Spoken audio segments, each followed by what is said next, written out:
네, 오늘 제목은 부끄럽게 된 사람들이라는 제목으로 말씀을 같이 생각해 보도록 하겠습니다. 여러분 혹시 맹자의 사단론이라는 거 들어보셨습니까? 맹자의 사단론.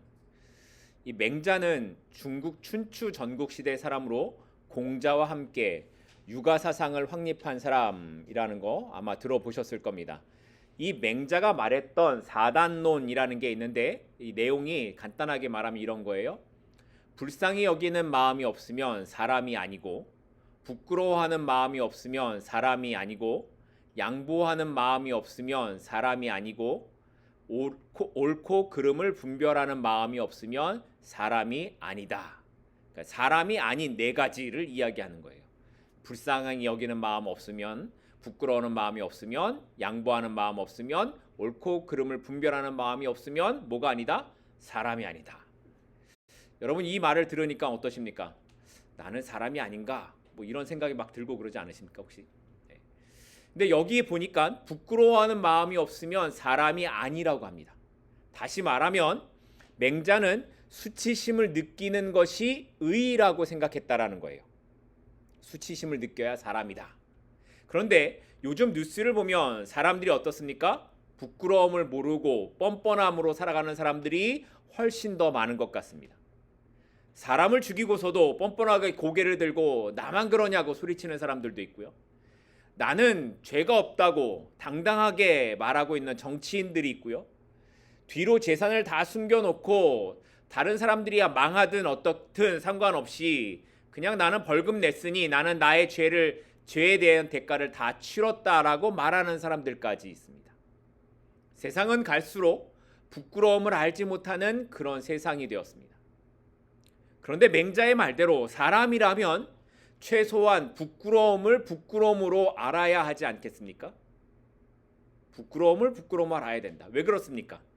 부끄러움이란 내가 죄인이라는 것을 알고 있다는 출발점이기 때문이라는 거예요. 지난주에 우리는 아담과 하와가 한 몸이 되었다라는 것에 대한 의미가 무엇인지 살펴봤습니다. 하나님께서 아담의 갈빗대에서 하와를 만들어 돕는 배필로 이끌어 오신 것은 여자가 남자와 동등할 뿐만 아니라 그의 팔 아래서 보호를 받고 그의 가슴 가까이에서 사랑을 받게 하려 하신 것이다 라는 의미 기억하실 겁니다. 그리고 이것보다 더 중요한 의미가 있다고 말씀드렸는데 뭐였습니까? 그게 한 몸이 된다라는 것은 그 의미는 예수 그리스도와 성도의 어떤 것? 연합을 보여주는 예표이다. 그래서 예수 그리스도는 신랑으로 성도는 뭐로? 신부로 이렇게 성경에 기록되어 있는 이 말씀이 이미 어디에서부터? 창세기에서부터 보여주고 있는 것이다 라는 것을 살펴봤습니다. 기억나시죠? 자, 그리고 나서 2장 25절, 창세기 2장 25절의 마지막이 이렇게 끝이 납니다. 창세기 2장 25절입니다. 아담과 그의 아내 두 사람이 벌거벗었으나 부끄러워하지 아니하니라. 두 사람이 벌거벗었는데 뭐 하지 않았다고요? 부끄러워하지 않았다고요. 그리고 나서 이어지는 3장의 내용이 아담과 하와의 타락, 죄가 들어오는 장면으로 기록되어져 갑니다. 그러니까 이 2장 마지막 부분에 있는 이 구절이 부부가 되었으니까 그래서 부끄러워하지 않았다라는 것을 이야기하려는 게 아니다라는 거 아시겠죠? 두 사람이 벌거벗었으나 부끄러워하지 않았다. 이건 그냥 부부이기 때문이라는 것을 말하는 것이 아니라 그 다음에 어떤 의미가 있는데 그게 3장부터 기록되어 있다라는 거예요. 그래서 이 부분을 여러분 잘 기억하시고 오늘 본문으로 좀 들어가도록 하겠습니다. 오늘 본문 1절입니다. 그런데 뱀은 여호와 하나님이 지으신 들 짐승 중에 가장 간교하니라. 뱀이 여자에게 물어 이르되 하나님이 참으로 너희에게 동산 모든 나무의 열매를 먹지 말라 하시더냐. 자, 1절에 가장 먼저 등장한 게 뭐예요? 뱀이에요. 뱀. 그런데 여러분 이 뱀이 누구라고 여러분 알고 계십니까? 이 뱀은 누구라고 알고 계세요? 사탄, 마귀 이렇게 알고 계시죠? 알고 계신데도 말씀 안 하시는 거 알고 있습니다. 자, 그럼 그렇게 알고 있는 근거가 어디 있습니까? 여러분, 뱀이 사탄, 마귀라고 알고 있는 근거가 있을 거 아니에요. 어디서 들어서. 그냥 사탄이 그렇게 했을 것 같아서 짐작해서 이렇게 생각하시나요? 뱀이 사탄에게 그렇게 들어가서 했을 것이라고 짐작해서 생각하십니까?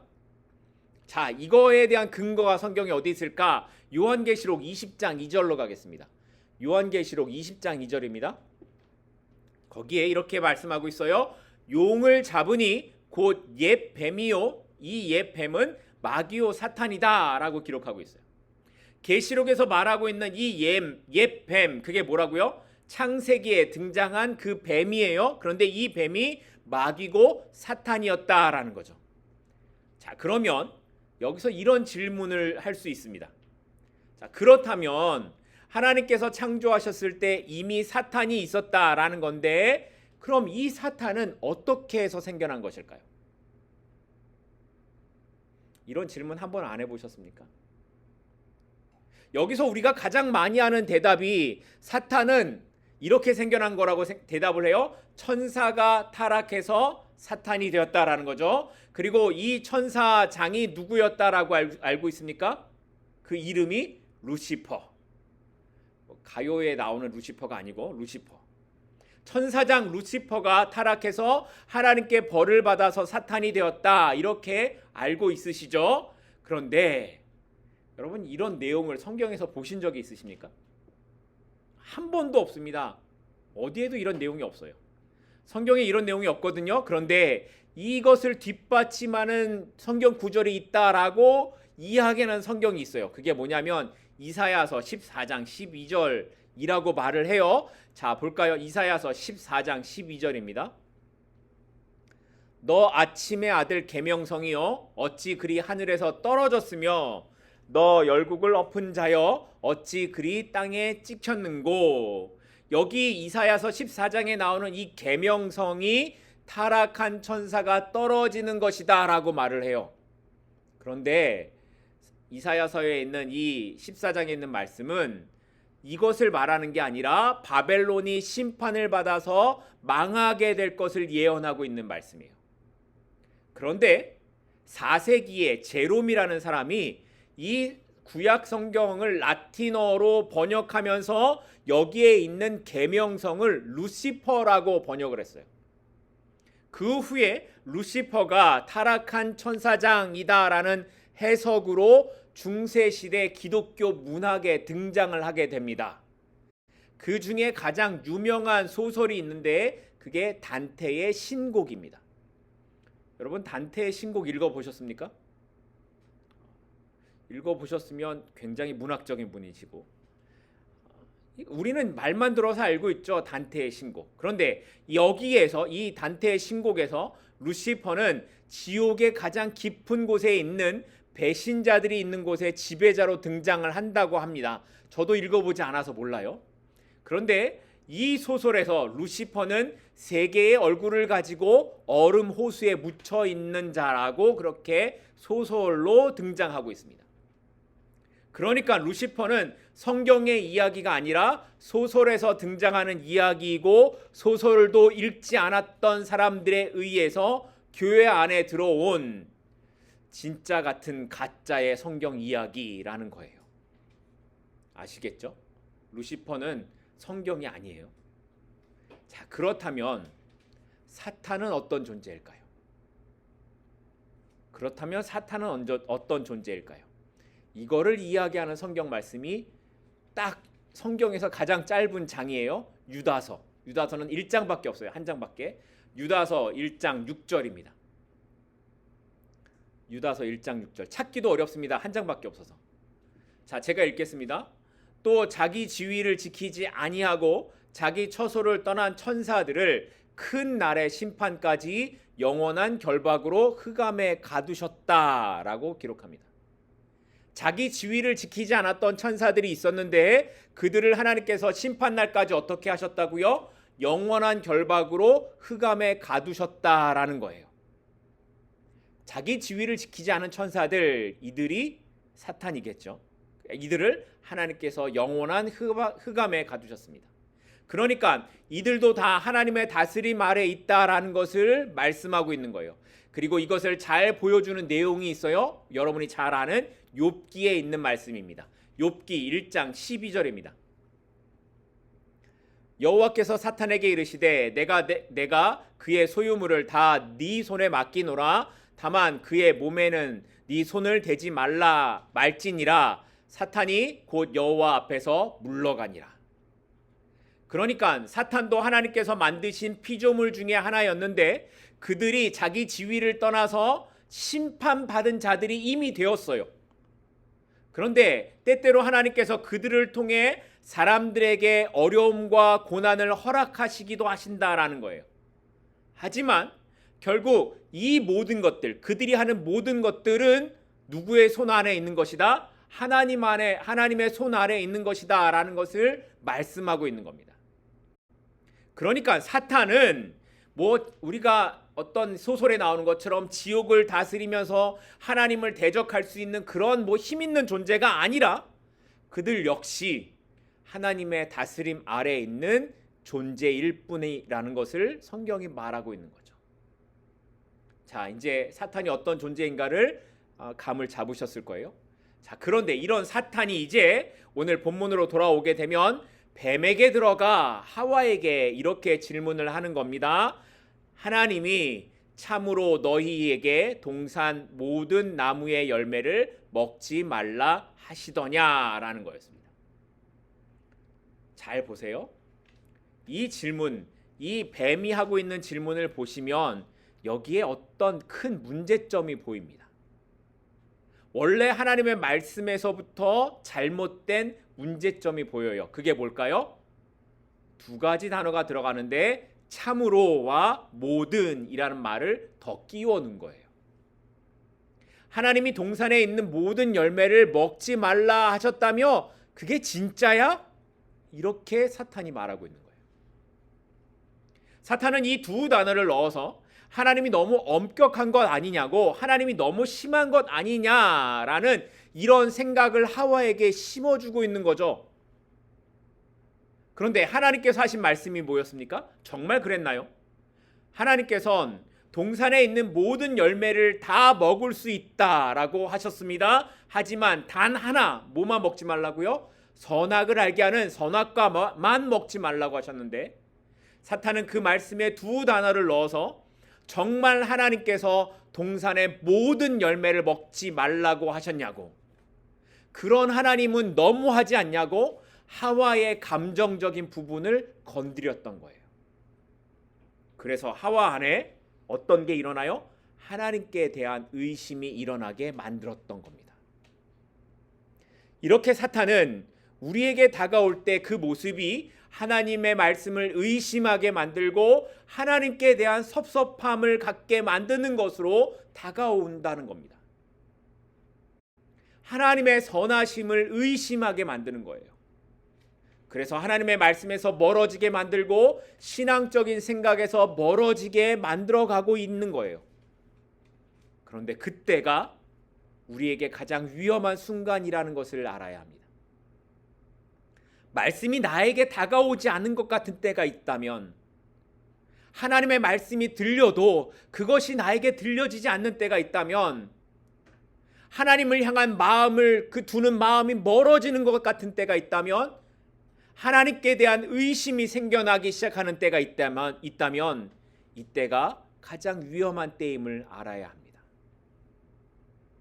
여기에서 우리가 정신 차리지 않으면 우리도 하와처럼 대답하게 되는 겁니다. 하와가 뭐라고 대답했어요? 2절과 3절입니다. 여자가 뱀에게 말하되 동산 나무의 열매를 우리가 먹을 수 있으나 동산 중앙에 있는 나무의 열매는 하나님의 말씀에 너희는 먹지도 말고 만지지도 말라 너희가 죽을까 하노라 하셨느니라. 자, 보세요. 하와가 뱀의 말을 듣고 완전히 홀딱 넘어갔을까요? 다 넘어가지 않았어요. 하와의 대답을 보면 하나님의 말씀대로 이야기를 해요. 동산에 있는 나무 열매는 다 먹을 수 있다고 하나님이 말씀하셨어 라고 이야기를 해요. 그런데 문제는 그 다음이에요. 그런데 동산 중앙에 있는 나무 열매는 먹지도 말고 만지지도 말라고 너희가 죽을까 하노라 라고 이렇게 하나님이 말씀하셨다라는 거예요. 뭐가 달라졌습니까? 하나님은 만지지도 말라라는 말씀을 하신 적이 없는데 하와가 여기에다가 이 이야기를 덧붙여요. 그러더니 마지막에는 반드시 죽을 것이다 라는 하나님의 말씀을 죽을까 하노라, 죽을지도 몰라 라고 이렇게 바꿔버린 겁니다. 뱀이 처음에 하나님의 말씀을 바꿔서 하와에게 이야기를 했더니 하와도 어떻게 반응해요? 자기도 하나님의 말씀을 자기 마음대로 바꿔버리는 겁니다. 그리고 이때 비로소 하와의 마음이 탁 걸려버렸습니다. 별것 아닌 것 같은데 자기 생각대로 말씀을 조금 바꿔서 생각하는 이것이 바로 사단에게 걸리는 겁니다. 그런데 오늘 이 하와의 모습이 우리의 모습과 많이 닮아 있다는 생각을 하지 않으십니까? 오늘 교회가 왜 말씀의 능력이 없는 것 같습니까? 오늘 기독교인들의 삶이 왜 믿지 않는 사람들과 구별되어 보이지 않습니까? 말씀 앞에 자꾸만 내 생각을 갖다 붙이기 때문입니다. 이웃을 사랑하라 라고 말씀하셨으면 그냥 사랑하면 되는데 이 이웃이 뭘까 이걸 해석하고 이야기하기 시작하죠. 간음하지 말라고 하셨으면 그냥 그대로 하면 되는데 여기에다가 진정한 사랑은 무엇인가 이런 생각을 갖다 붙이는 거예요. 이렇게 이런저런 이유를 붙이면서 생각하고 우리의 생각대로 해석하다가 정작 해야 되는 말씀대로는 살지 않고 설마 무슨 일이 일어나겠냐고, 하나님의 말씀 하나 지키지 않는다고 무슨 일이 일어나겠냐고 내가 원하는 길을 가고 있는 겁니다. 그런데 그게 뭐라고요? 영어 표현으로 하면 클릭이라고 말합니다. 클릭되었다. 사탄에게 딱 걸리는 부분인 겁니다. 잠깐이지만 아주 작은 것이라고 생각했지만 하나님의 말씀을 내가 원하는 대로 내 마음대로 생각하고 하려고 하면 그게 사탄에게 딱 걸리는 순간이라는 겁니다. 그러면 어떻게 되는지 아세요? 넘어갔다고 생각되는 사람에게 사탄이 이제부터 진짜 그 사람 안에 있는 욕망을 건드리기 시작합니다. 볼까요? 4절과 5절입니다.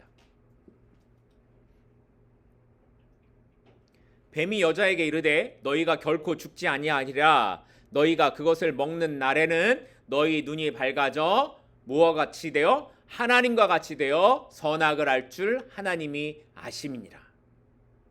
하나님의 말씀에 의심을 갖기 시작하니까 의심을 사탄은 불신으로 완전히 확인시켜 버립니다. 그리고 죽을 것이라는 하나님의 말씀을 이제는 대놓고 뭐라고 말해요? 아니야, 결코 죽지 않아 라고 말합니다. 정반대의 이야기를 사단이 이제부터 자신 있게 이야기해요. 아마 처음부터 이렇게 말했다면 하와가 넘어가지 않았을지도 모릅니다.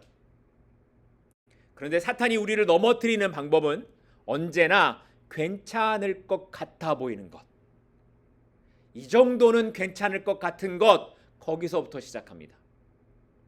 그리고 우리가 그 손을 잡기만 하면 그 다음부터는 그냥 넘어가게 되는 거예요. 그리고 되었다 싶으면 사탄은 그때 우리 안에 있는 욕망을 너무나 잘 알기 때문에 그것을 건드리고 넘어오는 거예요. 그 욕망이 뭘까? 오늘 말씀의 표현대로 보면 하나님과 같이 되는 거라는 거예요.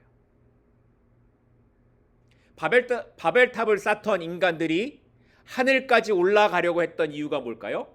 하나님의 자리에 우리도 올라가 보겠다라는 거였습니다.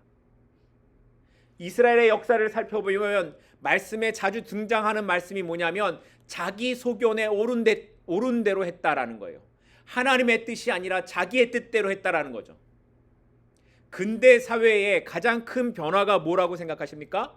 인간이 세상의 중심이다라는 이 사상입니다. 정작 인간에는 관심도 없으면서 신이 아니라 인간이 중심이다라는 이 생각이 근대 사회에 들어오기 시작하면서 세상이 더 죄의 길로 가기 시작했습니다. 그러니까 하나님과 같이 된다라는 것이 무슨 의미입니까? 하나님 없이 살고 싶다라는 거예요. 내 인생은 내가 주인 되어서 살고 싶다라는 거예요. 나는 더 이상 제한받고 구속되는 거 싫어. 그냥 내 마음대로 내가 원하는 대로 살고 싶어. 이것이 하나님과 같이 되고 싶다라는 말인 겁니다. 여러분이 하나님과 같이 되고 싶으십니까? 내 뜻대로, 내 마음대로, 내가 원하는 대로 나의 길을 가기를 원하십니까? 그 길이 하나님과 같이 되는 것입니다. 그렇게 되고 싶다라고 얘기하는 것입니다. 그런데 정말 그렇게 사는 삶이 행복하고 좋을까요? 태어날 때부터 한계가 있는 인간이 결정할 수 있는 일들이 완전할 수 있겠습니까? 태양의 빛이 들어올 때에 우리는 우리의 눈으로 그 빛을 다 볼 수도 없어요. 그렇게 완전하지 못한 우리의 눈으로 올바른 것을 보고 결정할 수 있습니까? 완전할 수 없는 이렇게 선택과 이런 결정이 우리에게 평안함과 행복함을 가져올 수 있겠습니까? 그렇지 않습니다. 그런데 문제는 뭐냐면 그렇게 내린 결정이, 하와가 그렇게 내렸던 결정이 처음에는 다 좋아 보인다라는 데 있습니다. 내가 원하는 대로 사는 것이 어떻게 보인다고요? 보암직도 하고 먹음직도 한 그런 열매를 차지하는 것 같아 보인다라는 거예요. 하와가 그랬죠. 그래서 6절 볼까요? 6절, 이 뱀의 이야기를 듣고 난 다음에 하와가 그 나무를 어떻게 보는가? 6절입니다. 여자가 그 나무를 본즉 먹음직도 하고 보암직도 하고 지혜롭게 할 만큼 탐스럽기도 한 나무인지라. 하와가 뱀의 말을 듣고 나서 나무를 봤더니 그 열매가 어떻게 보였다고요? 먹음직도 하고 보암직도 하고 지혜롭게 할 만큼 그렇게 보였다라는 거예요. 진짜 하나님처럼 될 것 같다라는 그 열매처럼 보였다라는 거예요. 그런데 하와가 선악과를 지금 처음 봤을까요? 아니요. 그 전에도 여러 번 봤을 거예요. 동산 중앙에 하나님이 딱 놔둬서 너무 잘 보이는데 놔둬서 하와가 그 전에도 수없이 봤던 나무예요. 그런데 그 전에는 아무렇지도 않았던 그냥 지나갔던 그 나무였는데 뱀의 이야기를 듣고 나니까 이 선악과가 다르게 보이기 시작했다라는 거예요. 하나님처럼 될 수 있을 것이라 생각하고 보니까 그 열매가 정말 먹음직하고 보암직하고 지혜롭게 할 만큼 그렇게 먹고 싶은 욕망이 일어나게 보이더라는 겁니다. 우리의 생각이 바뀌고 생각하는 초점이 달라지면 세상을 바라보는 것이 이렇게 달라질 수밖에 없습니다. 성령으로 충만할 때는 모든 것이 은혜이고 찬양의 제목이 되었던 것들이 세상의 유혹에 넘어가게 되면 이제 전혀 다른 시선으로 세상을 바라보고 살아가게 됩니다. 이제 나의 시선에 보이는 건 나의 욕망이 투영된 것으로만 보이기 시작하는 겁니다. 그러니까 바라보는 대상이 문제가 아니라 뭐가 문제인 거예요? 그것을 어떻게 보고 있는가 하는 나의 문제라는 거예요. 뱀의 유혹에 넘어간 하와는 그때부터 제정신이 아니었던 겁니다. 눈이 뒤집어져 가지고 오로지 그 안에 있는 욕망에 가득한 시선으로 나무를 보고 그 열매에 온 정신을 빼앗겼던 겁니다. 그런데 그게 다 뭐예요? 사단에서부터 오는 거짓이고 환상이고 착각일 뿐이었습니다. 그리고 아담과 하와가 이것을 깨닫는 데는 그렇게 오랜 시간이 필요하지 않았습니다. 오늘 본문 7절입니다. 이에 그들의 눈이 밝아져 자기들이 벗은 줄을 알고 무화과 나무 잎을 엮어 치마로 삼았더라. 선악과를 먹은 하와는 그것을 남편인 아담에게 주었고, 지금도 그렇지만 남자들은 언제나 여자들 말을 잘 들어서 이 하와의 말에 따랐던 아담은 그걸 순식간에 받아 먹었습니다. 그리고 난 다음에 어떻게 되었습니까? 그들의 눈이 밝아졌다고 기록합니다. 그런데 여기 성경에 재미있는 표현이 등장을 해요. 자, 여기 눈이 밝아졌다. 7절에 눈이 밝아졌다고 말하는데 5절로 가서 볼까요? 5절에 보면 뱀이 말하기를 너희가 그것을 먹으면 뭐가 밝아져? 눈이 밝아져 하나님처럼 될 것이다 라고 말을 하고 있습니다. 그러니까 7절에서 또 나타난 이 눈이 밝아졌다라는 것과 5절에 나타난 눈이 밝아졌다라는 것이 반복되어서 기록되고 있는 거죠. 왜 이렇게 반복해서 기록했을까요? 이걸 비교하기 위해서라는 거예요. 7절에 진짜 아담과 하와의 눈이 밝아졌습니다. 그런데 어떻게 되었습니까? 자기들이 벗은 것을 받고 부끄러워서 무화과 나무 잎으로 몸을 가렸습니다. 그러니까 선악과를 먹어서 눈이 열리긴 열렸는데 하나님처럼 되는 것이 아니라 자기들의 벌거벗음을 보게 되었다라는 거예요. 앞에서 말씀드렸던 것처럼 아담과 하와는 죄가 들어오기 전에는 벗었지만 그 부끄러움을 알지 못했었습니다. 왜냐하면 하나님의 창조하신 상태는 죄가 없고 선하게 이루어진 상태였기 때문에 그들 사이의 관계나 생각에 어떤 왜곡도 없었기 때문이었습니다. 왜곡이 없었어요. 그런데 죄를 짓고 난 다음에 가장 먼저 들어온 게 뭐라고요? 부끄러움이라고요. 죄가 들어오자 이제 너는 나고 나는 너야 라고 고백했던 이 관계가 깨어졌어요. 그래서 하와가 상대방 타인으로 보이기 시작하는 겁니다. 이전에는 한 몸이었는데 이제는 죄가 들어오고 나니까 이제는 한 몸이 아니라 나뉘어진 너는 너 나는 나 이렇게 갈라진 상태로 보이기 시작하는 겁니다. 이렇게 죄는 창조 상태의 선함을 깨트려서 우리의 생각과 보는 것을 왜곡시켜 버렸습니다. 그리고 다른 사람뿐만 아니라 나 자신에 대한 생각도 어그러지고 왜곡된 모습으로 볼 수밖에 없게 그렇게 만들어 버린 겁니다. 그러니까 아담과 하와는 단순히 벗은 몸으로 인해 창피했다라는 의미가 아니라 죄가 들어온 자신들의 모습을 보고 나니까 그 왜곡된 시선을 갖게 되고 나니까 부끄러움을 알게 되었다라는 것을 말하고 있는 겁니다. 사탄의 말처럼 선악과를 먹으면 눈이 밝아질 줄 알았습니다. 그리고 정말 사탄의 말처럼 눈이 밝아졌어요.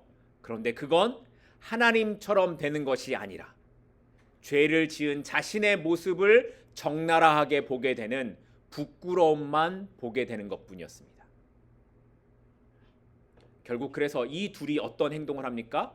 그 부끄러움을 가려보겠다고 뭘 해요? 나뭇잎으로 몸을 가립니다. 근데 그게 오래 갈 수 있나요? 나뭇잎이 오래 못 가죠. 마르면 또 다시 바꿔야 하는 그런 것들이 반복될 뿐입니다. 내 말씀을 묵상하면서 우리의 모습이 이렇지 않나 하는 생각을 하게 됐습니다. 내 인생의 주인은 내가 좀 되어서 살아보고 싶다고, 내가 내 뜻대로 좀 살아보고 싶다고 난리를 치면서 살아보지만 그렇게 살아간 인생의 결국은 하나님 앞에 서게 될 때 나는 죄인이구나 라는 것을 보게 되는 부끄러움만 남는다라는 겁니다. 그래서 사람들은 이 부끄러움을 가리기 위해 이걸 들키지 않으려고 길을 쓰고 자신을 가릴 방법을 찾는 거예요. 어떤 사람은 돈으로, 어떤 사람은 권력으로, 어떤 사람은 학위나 명예 같은 것으로 나를 가리려고 꾸며보는 겁니다. 그런데 성경이 그걸 뭐라고 표현하고 있습니까? 다 나뭇잎이라고 말합니다. 말라서 없어질 나뭇잎으로 가려봐야 소용이 없다라는 거죠. 다 언젠간 사라질 나뭇잎이라고 말하는 거예요. 그런데 사람들은 여전히 그 가릴 것을 찾으려고 발버둥치고 그게 인생의 전부인 것처럼 그렇게 목숨을 걸고 살아가고 있는 겁니다. 그래서 로마서 1장을 보면 이렇게 말씀합니다. 로마서 1장 24절과 25절입니다. 그러므로 하나님께서 그들을 마음의 정욕대로 더러움에 내버려 두사 그들의 몸을 서로 욕되게 하게 하셨으니 이는 그들이 하나님의 진리를 거짓 것으로 바꾸어 피조물을 조물주보다 더 경배하고 섬김이라. 또 로마서 1장 26절 이어서요. 이 때문에 하나님께서 그들을 부끄러운 욕심에 내버려 두셨다. 하나님께서 그들을 부끄러운 욕심에 내버려 두셨다라는 거예요. 사람들이 하나님보다 뭘 더 경배하고 섬긴다고요? 피조물들. 옛날로 말하자면 동물이나 산이나 바다나 해와 달 이런 것들을 섬겼다라는 거죠. 그런데 지금의 현대인들은 뭘 섬깁니까? 어떤 피조물? 돈이나 세상의 힘이나 이런 피조물들을 섬기는 거예요. 이런 것들을 하나님보다 더 섬기는데, 그런데 하나님께서 어떻게 하신다고요? 그들의 마음에 있는 욕심대로 그들을 내버려 두신다는 거예요. 어떻게요? 부끄러운 욕심에 내버려 두셨다라는 거예요. 이게 무슨 말이냐면, 이제 사람들이 욕심에 눈이 멀어서 부끄러움조차 알지 못하게 되었다라는 거예요. 처음에는 죄에 비춰진 자신의 모습을 보고 부끄러움이라도 알았는데, 이제는 자신의 정욕, 욕심에 눈이 멀어서 부끄러움조차 알지 못하는, 맹자의 표현대로 말하면 사람도 아닌 자들이 되어버렸다라는 거예요. 그리고 로마서 2장에 넘어가게 되면, 1장에서 이렇게 말하고 2장에 넘어가면 바로 이런 자들은 진노의 날, 심판의 날에 그 진노를 받게 될 것이라고 말씀하고 있습니다. 자, 그런데 이 모든 일들의 시작이 어디서부터였습니까? 하와가 하나님의 말씀보다 뱀의 말에 더 마음이 끌리기 시작한 때여서부터였습니다. 사탄은 하와에게 선악과를 먹으라고 한 번도 강요한 적이 없었습니다. 그가 와서 한 것은 그냥 친밀하게 이야기하고 하나님의 말씀에 대해 의심을 품게 하는 것뿐이었습니다. 그런데 하와가 그 자리에서 떠나지 않으니까 하나님의 말씀에 자신의 생각이 더해지고 하나님의 말씀이 흐려지게 되니까 결국 자신 안에 있던 욕망으로 눈이 뒤집혀지고 만 것입니다. 이게 하와만의 모습일까요? 우리도 똑같습니다. 사탄의 속삭임에서 이길 수 있는 사람이 아무도 없어요. 여러분 자신할 수 있으십니까? 사탄이 와서 하와처럼 속삭이면 여러분이 이길 수 있다고요? 자신할 수 없습니다. 아무도 그 속삭임에서 이겨내게 나갈 수 있는 방법이 없어요. 그때는 빨리 자리를 피하는 것밖에 없습니다. 내가 하고 싶은 것, 하나님이 원하시지 않는 하고 싶은 것, 그 마음이 일어날 땐 그 자리를 벗어나는 것밖에 없어요. 그 자리에 계속 있으면서 죄를 이기게 해달라라고 하는 것은 죄를 이길 마음이 없는 거짓말뿐이라는 거예요. 우리의 생각에 이 정도는 괜찮다고 느껴지는 그 자리가 있다면 빨리 일어나십시오.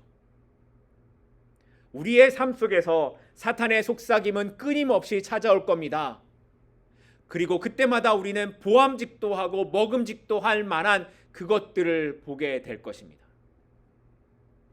그런데 그때 선택해야 합니다. 내가 이걸 먹음직한 이걸 먹을 것인가? 보암직한 이걸 살 것인가? 이걸 선택할 것인가? 아니면 하나님을 바라볼 것인가를 선택해야 합니다. 그리고 그때 우리가 기억해야 하는 것은 하나님 없는 선택의 결과는 결국 부끄러움과 두려움밖에 남지 않는다는 것입니다. 바라기는 하나님 앞에 서는 그날 우리 모두가 부끄러움의 자리에 서지 않도록 늘 하나님께 우리의 시선을 두고 살아갈 수 있기를 바랍니다. 그리고 오늘도 끊임없이 다가오는 이 사탄의 속삭임 앞에서 하나님께서 나의 마음과 생각을 지키시도록 그렇게 의지하고 살아가는 오늘 하루 우리의 삶의 모습이 되기를 간절히 기도하고 소망합니다. 기도하겠습니다.